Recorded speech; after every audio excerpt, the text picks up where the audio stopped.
Hans Olsen, Scott Gerard, 97.5, the KSL Sports Zone. Happy Friday, everybody. Hope you're having a good one. The great Craig Bolerjack's going to join us coming up here in a moment. I know I'm having a good one. Ooh. These are the kinds of Fridays that you dream of.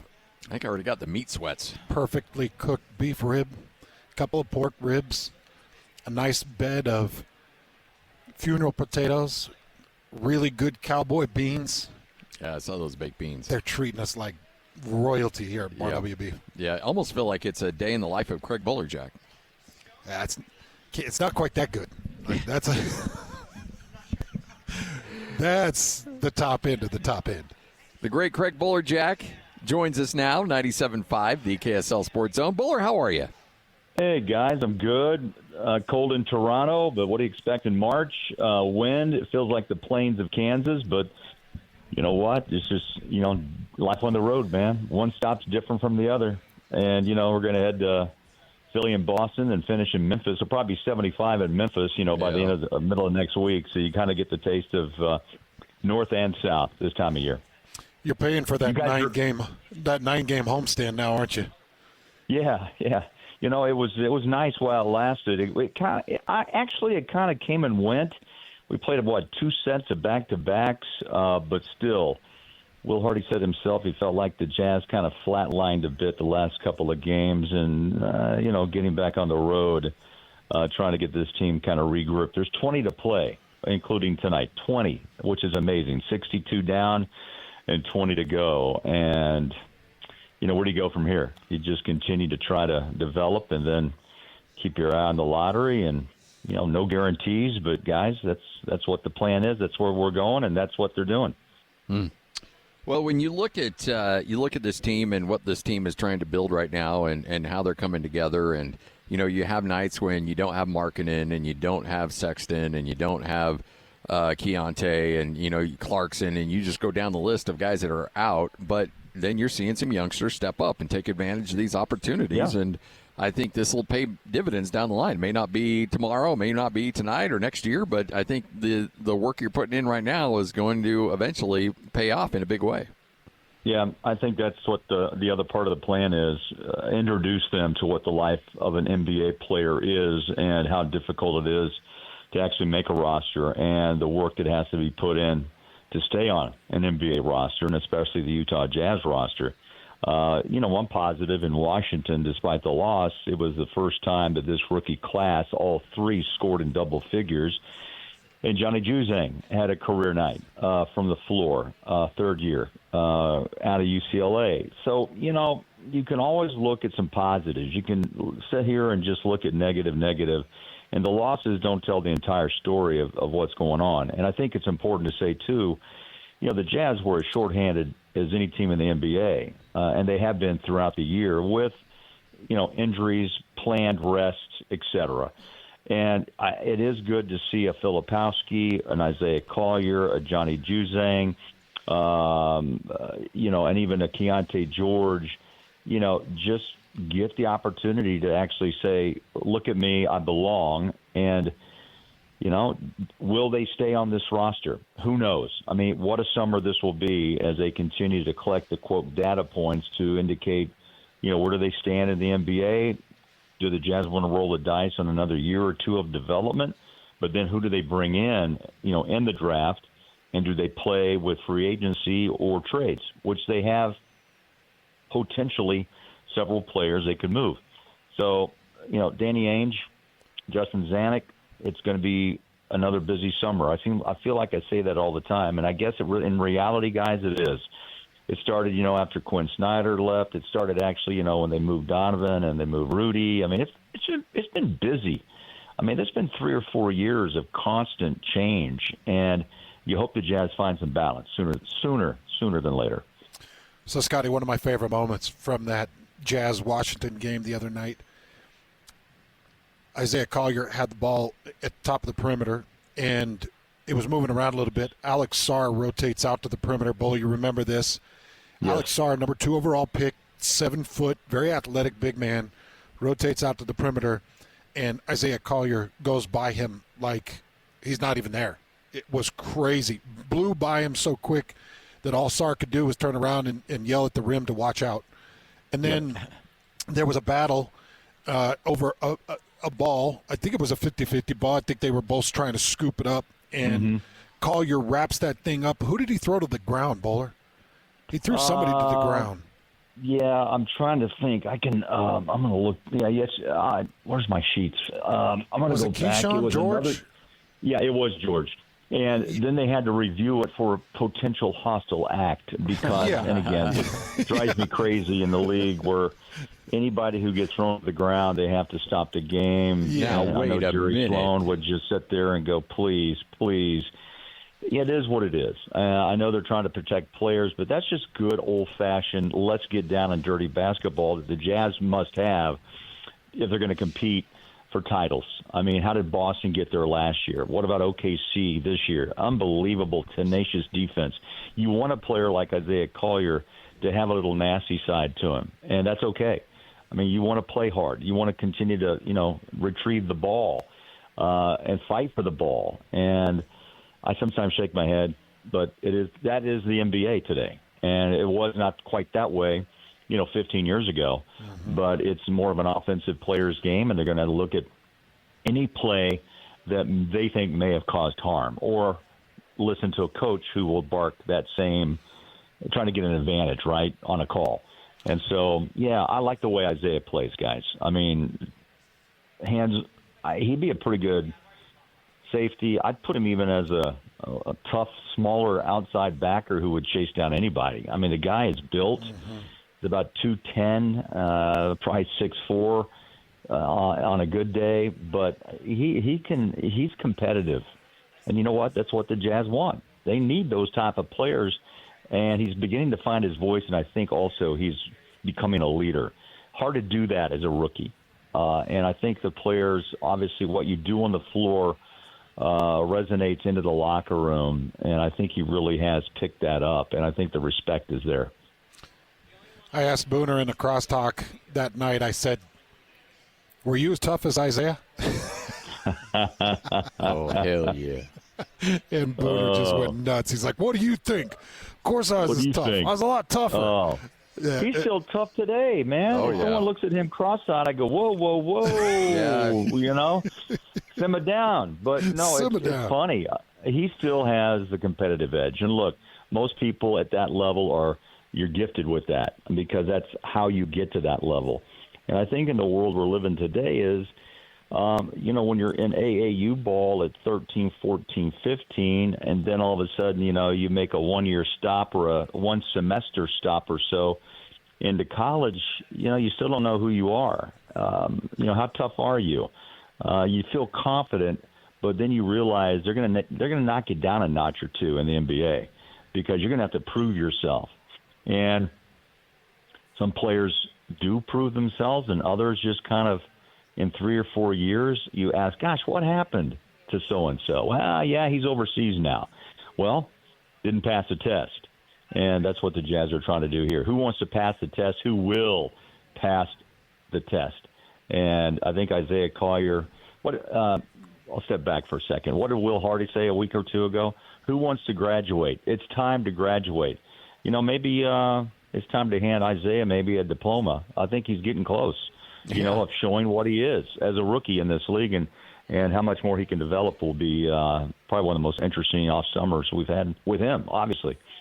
Well, I also think you're looking at a situation, too, with the Jazz, with these youngsters, where it's like, hey, you know what? There's opportunities here. So you're probably not going to win a lot of games, okay, but you're going to eat what you kill. And if you go out there and you play hard, then you're going to get more minutes and you're going to get more opportunities. And some guys step up and enjoy that opportunity. You're seeing Isaiah Collier max that out, and then other guys that may struggle with that a little bit. But I love the fact that Will Hardy's like, look, I don't care where you're from. I don't care where you were picked. I don't care what round. I don't care what school you came from.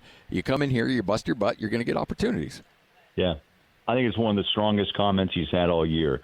One thing that Will has done, he picks his times when he's finally kind of the bubble, the anger bubble is going to pop. And he tells it the way it is. I don't think he's picking on any one particular player, which is good. He's talking more or less as this whole team is developing, and that's a good thing. But yeah, it doesn't matter if you played AAU. It doesn't matter if you were the number 2, 3, high school recruit in the country. It doesn't matter if you were a 10 pick or a second rounder. Man, just come and bust your tail. I mean, it goes back to the Sloan comments of who wants to play, bring your lunch pail, and it's real simple, guys. I mean, this isn't like calculus. I mean, you just go play this game, and you have the passion to actually take it to another height, is my point. And, at 19, I'm not sure if you're ready. At 18, in the Thurl Bailey days and the Karl Malone days and John Stockton days, I mean, you played 3 to 4 years, and you seem to already be programmed for this. And now teams have to wait. And you're going to hit, you're going to miss. And you hope also that you get a player that makes that next jump in the end of year 1, which maybe is Collier's case, and Filipowski.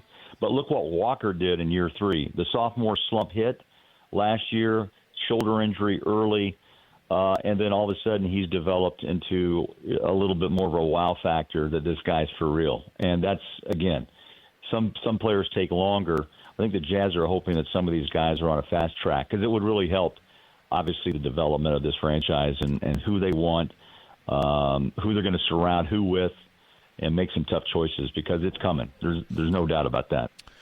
Hey, Buller, before we let you go, I wanted to get a quote from you on Alex Jensen, just named the new head coach at the University of Utah, and I know that you'd had a lot of interactions with him over whatever it was, 8 or 9 year period, 10-year period.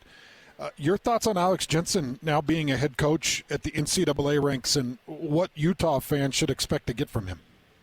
Well, I love AJ. I still talk to him quite a bit. I sent him a note. I knew he wouldn't respond because that's just who he is. He kept his lips tight until things were finalized. But I told him, hey, man, go get it done. Look, it's your alma mater. Imagine that. And it's a big responsibility, and there's going to be pressure.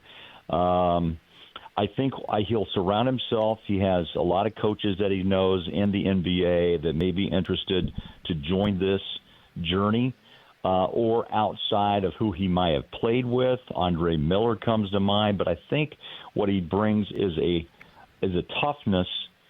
He's really a no-nonsense guy, and he's got a great eye for talent. He's a great coach because who did he coach? Rudy Gobert.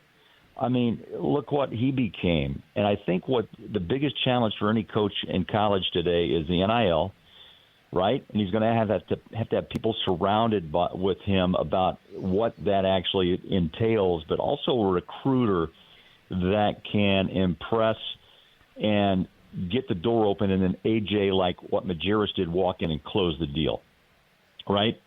And that's what's facing college today. I'm sure he's excited to be there. He probably had to think about it. And then, do I really want to wade into this NIL issue?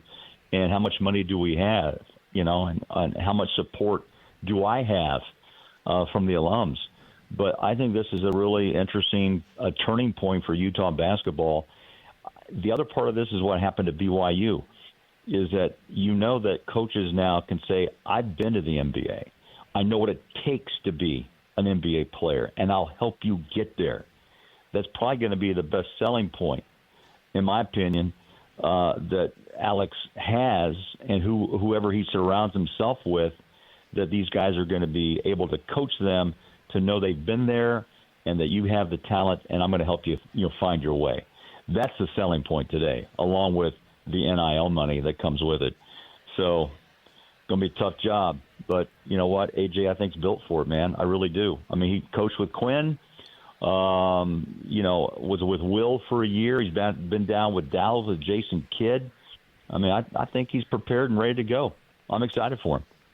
All right, Bowler. Hans and I are actually down here in Nephi, Utah, Bar W Beef, one of our favorite places on the planet because it is a locally sourced cattle. I mean, they've got the feedlot. They raise the cattle. They bring them in. They process. I mean, it is from farm to fork, like immediately. Wow. It's really impressive. So every cut of meat you could possibly want is available here.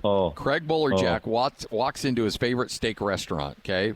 Price isn't an issue. You can order whatever steak you want, whatever cut you want. What are you going with?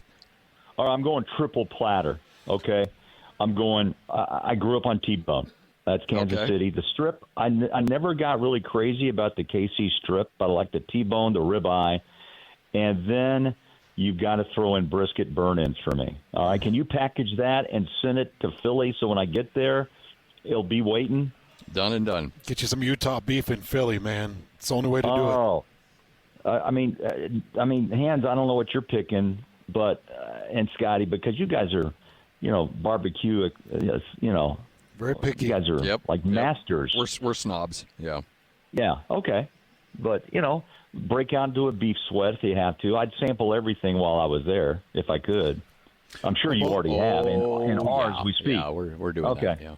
Well, Bowler, my favorite, and it's very simple. It really isn't a barbecue process at all. Is just the perfect prime rib. That's it. It's the perfect cut off prime rib with just a salt and pepper crust. And, you got that flaky edge that goes around kind of the inner portion of the prime rib. And then I'll do some hot au jus on the side and a little bit of creamy horseradish. Gotta get that horseradish on there. Yeah, and I can't even tell you the joy that I derive from that cut of beef, those sides, and then I want it totally quiet. I don't want anybody asking me for a bite. Just leave me alone. Leave me alone and let me. Yeah, let me have it. And we're talking about 36 ounces of it. Yeah, and if somebody takes a fork and comes towards your plate, then they get stabbed with your fork. Yeah. It's a battle. Well, I tell you what, this is the truth. I'm in Toronto. You're in Lehigh, and I just got a crazy smell of this prime rib just freshly cut on your plate. I don't know why. It's crazy, man. Crazy. Well, something that the brain does to us. We're gonna make it happen. Hans and I will put together a little steak a gift package this summer. Yeah. No, hey, I'm gonna hold you to it. I want to see the masters at work. You guys know how to use the barbecue, the smoker as good as anybody. You guys gonna do another barbecue competition again or not? Yeah, I've already signed up for a couple this summer. So. Okay. All right. We're back at it. You're going to do it like with the public? Like you're going to bring them in, listeners, and do this like you guys did about 3, 4, 5 years ago? Oh, that one where you judged. Yeah. Yeah, and you screwed me over. No. Yeah. I owe you. I'm sorry, man. No, I just... Well, if you remember, Bob... Somebody paid off. Bob brought the heat that night, or that day. Bob did. Casper brought the heat, man. Yeah. But he was using his smoker, and I was using one I'd never used before. But, we're not about excuses. You know what it did, though, Scotty? It motivated you to take it to that next level. Yeah. Oh, yeah. No, I haven't forgotten. Haven't forgotten about that one bit. Buller, you're the best, man. We appreciate it. All right, guys. We'll see you on the tube later. See you, brother. Have a good call. He's the best.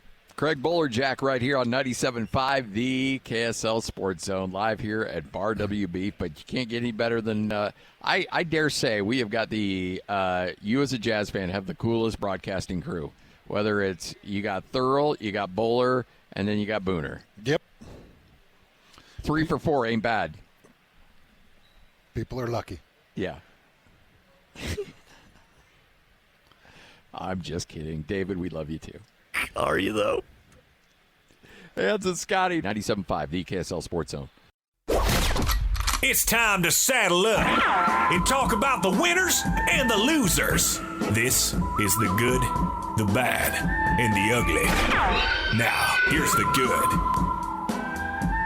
It is the good, it is the bad, it is the ugly right here on 97.5, the KSL Sports Zone. This is the first real official public comments from Mark Cuban. Now, he said some things on Twitter and a few things here and there, but former Dallas Maverick owner Mark Cuban chimed in on the Luka Doncic trade, and he's not happy. He still owns 27% of the team, too. But he said, if the Mavs are going to trade Luka, that's one thing. Just get a better deal. No disrespect to Anthony Davis, but I firmly believe that if we had gotten 4 unprotected number ones and Anthony Davis and Max Christie, this would be a different conversation. But we didn't. We get Anthony Davis, and that's just about it. He said he asked whether he would have traded Luka. He goes, I'm not going there. It doesn't matter what I think anymore, but you got to get more in return. That's just bad business. Yep. The whole thing's ugly. It's just bad business. And, you know, and here's the thing. He said, he goes, I went through this before when Steve Nash left and then won 2 MVPs. The good news is we went to the finals and won a championship. So I've been through something, but there wasn't social media back then, so it wasn't quite the same. You're going to make mistakes. I think the biggest challenge the Mavs here right now is there's nobody who's really outgoing to communicate. Nobody's talking to the fans about why they did it. They're just trying to smear Luka, which is 100% true. He said the Mavericks are trying to smear Luka? Yeah, because of all he's smoking too much hookah and he's drinking too much and he's too out of shape. Yeah, no, I know all that's out there, but I'm surprised that Mark went at and said they're just trying to smear Luka. Yeah. That's you, bud.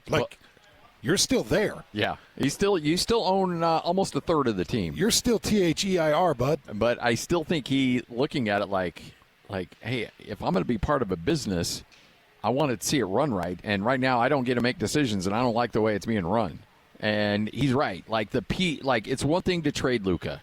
It's one thing to get a bad deal for Luka, and then it's another thing to dig your heels in and just try to say, well, we did it because he's fat and he smokes too much and he's not committed. And I mean that's just tearing down a guy's reputation, and that's not going to work when you're talking about one of the top 3 or 4 best players in the league. Well, and especially when that guy's the one stomping on the back of your head right now. Yes. Which leads us into the bad. Yep. Let's get to it. Now the bad. So Charles Barkley is on the TNT crew, and last night he decides to go off with Kenny and everybody, and he went right at ESPN, and he went right at Kendrick Perkins, and he named Kendrick Perkins, and he said idiot. He called him dumb. He said that they talk way too much about the Lakers, way too much about Golden State, and it should be about Cleveland and Oklahoma State right now. And he went at him. Oh, yeah, hard. Yeah, he went at him and called him by name. And he said, Shaq, who am I talking about? Shaq goes, I don't know which one. And he goes, Kendrick, that's who I'm talking about. And he also said, in that dumb network, which we're all going to be working for next year. Yeah, he goes right at ESPN. Well, Kendrick Perkins sent out a tweet this morning. Geez, it was such Hey, NBA on TNT, might want to tell that senior citizen, Charles Barkley, I'll be around. When he see an idiot or a fool in person, make sure he keep that same energy. He can come playing with me if he want to, and I'ma address his like the numbers on a house, straight from the 409, homeboy, and we bar none and fade all. Hashtag Texas boy. I believe that he's threatening him. And by the way, Kendrick Perkins will not fight anybody. No. I love it when these guys talk like they're going to fight. Nobody's fighting anybody. And frankly, this is probably the best thing that's ever happened to Kendrick, because Charles Barkley mentioned you by name. I mean, Perkins is such a wart on the side of ESPN's NBA coverage. And trust me, there's a lot of warts that they have. Yeah. And this is the best name recognition he could possibly have gotten. He should be thanking Charles Barkley for bringing up his name. Well, until Charles gets there and they send Perkins packing, because he's gone. He should be. He's awful. He's terrible and always has been. Yep. And Charles is coming at you. Now, this is the first thing I thought, and I was actually listening to it live. The first thing I thought when Charles started to roll off the hinge was, this is as orchestrated as John Rocker and Patrick Mahomes Sr. Yeah. This is they're trying to build the energy between these two. But the more I think about it, I don't think that that's Charles' style. No, Charles isn't going to go along with that. Charles doesn't care about Perk. I think Charles was just sick of hearing them talk about the Lakers and was like, why don't you talk about Oklahoma City or Cleveland? Yeah. Now, I actually, when it comes to the argument side of things, I actually stand more on Perkins' side of things. I just don't like Perkins acting like the tough guy. Yeah. No, it's ridiculous. But if I'm ESPN, all I'm talking about is the Lakers, because I don't care about Oklahoma City. I don't care they got the MVP. I don't care about Cleveland, because Donovan Mitchell doesn't move the meter for me. Yeah. And what does move the meter is if the Lakers go and win this league. Yeah. I mean, and that's what essentially, I love that, being a guy that covers small market teams, you want to stick up for teams that are playing really well but aren't getting the attention they deserve, because this very well could be the Jazz in 3 or 4 years. But at the end of the day, there's enough market research. ESPN puts a ton of money in realizing, okay, what do people really want to hear about? They want to hear about the Blue Bloods. They want to hear about the Lakers. They want to hear about Golden State. They want to hear about those teams. And so when they get hot over 2 weeks, then, yeah, the coverage is going to be obnoxious and it's going to be in your face, but it's also good for business. Good for business. Yeah. All right, 145. Hans, Scotty, a little whole world news coming up next. And then Bill Armstrong will join us coming up at 2:05. Trade deadline in the rearview mirror. We'll talk about the latest with the Utah Hockey Club. It's all right here on 97.5, the KSL Sports Zone. It's time to span the globe for the hard-hitting news you care about. Well, not really. But hey, at least we found it interesting. This is Whole World News on 97.5, the KSL Sports Zone. We've got the whole world in our hands. You got the whole world in our hands. We've got the whole world in our hands. We've got the whole world in our hands. We've got the whole world in our hands. Hans and Scotty, 97.5, the KSL Sports Zone. You know, whenever I see a Guinness Book of World Records thing show up, I'm like, I got to save that for whole world news and Hans, because I know you're a big fan of that stuff. I do love the Guinness Book of World Records. So, a 108-year-old Japanese woman has been recognized as in the Guinness Book of World Records, not because of her age. There's people that have been older than her. Yeah. But she is the world's oldest active female barber. So she was presented with a certificate at a gymnasium in her hometown in Japan. She is now 108 years and 115 days old.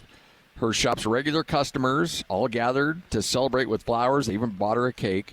She was born in Japan in 1916, obtained a barber's license in Tokyo, opened a salon with her husband in the capital, but her husband died during World War II. Jeez. She then lost the store. But after the war ended, she was able to open up another salon, which she has ran continuously since.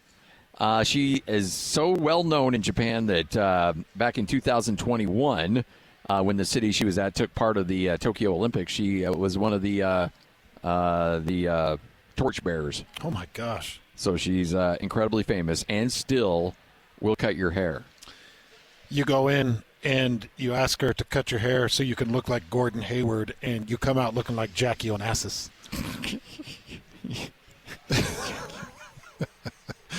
No, I didn't want the bob. Yeah, you're like, you come home, you're like, wow, some blind person cut your hair. You're like, well, maybe it's just not blind, just super old.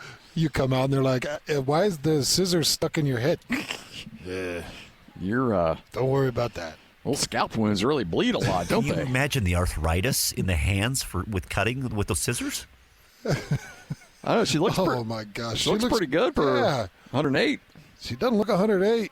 I mean, this guy looks like he's in worse shape. That's giving her the award. Hey, I told you Jessica's grandma is like 103, and I can't even imagine scissors being in her hands. No, that would be a bad idea. No, that would be a bad idea. You go in and you're out looking for a haircut. You come out with a shaved chest. Yeah. Oh, I don't know how that happened. It's like, I thought this was a good idea, but, I'm starting to rethink things a little bit. Just to trick her, you sit down and be like, I don't have hair. Can you give me some? She'll be like, don't do that. Oh, I don't know. It's a thing now. Well, let's grow some. Paste some of it on my head. I don't care. 108-year-old Japanese barber. Japanese the world's barber. oldest female barber, which means there must be an older male barber. It's got to be. So, there you go. 108. I thought I'd lighten it up after yesterday got a little heavy on Whole World News. I did see that the oldest person right now in America is 114. Really? Yeah. Wow. I did recently see that. 97.5, the KSL Sports Zone.